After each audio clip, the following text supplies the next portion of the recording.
Hello everyone, I'm Tracy Derwin, and in today's video, I'm going to be giving some updates about the civil unrest here in LA and in other parts of the country.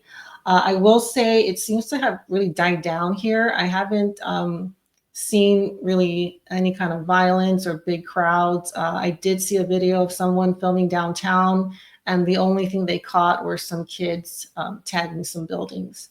So it seems to have basically fizzled out, which is a really good sign. I'm going to go through some reasons why I think that happened and give some predictions for what I see happening, going forward. So there are a few things that this situation provided that, some groups benefited from. One being it was a really good distraction. And if you heard what happened yesterday, Iran was attacked by Israel. I think there would have been more attention had the riot thing not been happening. Also, with this particular topic, I don't feel like there is a strong emotional attachment by enough people. In fact, a lot of people are in support of ICE, in support of deportations, and in support of closing the border. So, in order for this to spread and get out of control, you're going to need a lot of people to feel so strongly about this that they're going to come out of the woodwork and protest. And that just hasn't happened. I think most of the people we saw were maybe paid actors or people that just didn't have much to do, but there were just not enough people. And this topic is just not, the emotion attached to this is just not strong enough. This also gives Newsom a stage to go up against President Trump. So he's trying to become the next Democratic candidate for president. So this attention gives him the opportunity to go head to head with Trump. It says here, Newsom says California will sue Trump over National Guard and dares Homan to arrest him.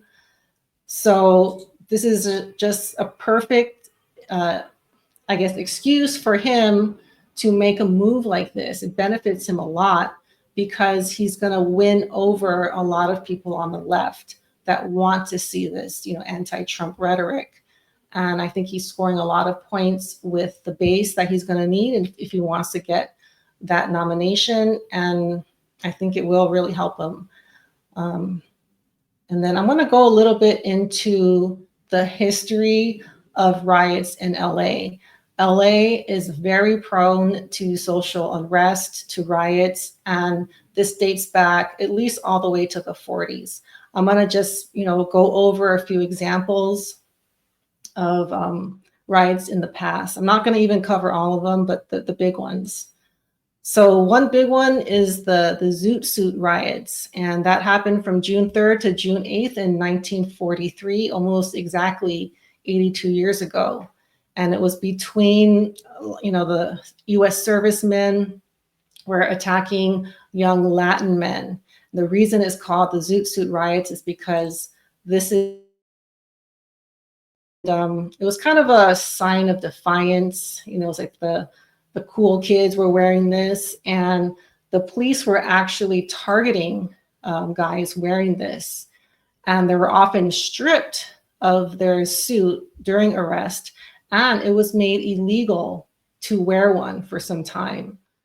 So that was a big one there. The next really big outbreak in LA is the Watts riots. This happened right in the middle of the civil rights movement, August 11th to the 16th in 1965. It was fueled by racial tensions, police brutality, and social economic disparities. It was ignited by the arrest of a young Black man, Marquette Fry. He was pulled over for suspected drunk driving, and it led to a confrontation with the police. And people came out to observe what was happening. And from there, it spread. And this went for 6 days. It resulted in 34 deaths, 1,000 injuries, and 4,000 arrests. So, and from what I know, this did spread to other parts of the state. Like I think it even went up to like San Jose, Oakland area. Here's a little bit of information. There's a lot of information on the Watts riots. The last one I'm going to mention are the Rodney King riots. And this started April 29th of 1992. It was in response to the verdict of the 4 police officers for the beating of Rodney King. So the year before, someone caught on camera Rodney King being beat by 4 police officers. So at this time, not everyone had a camcorder, and it was very hard to catch things like this.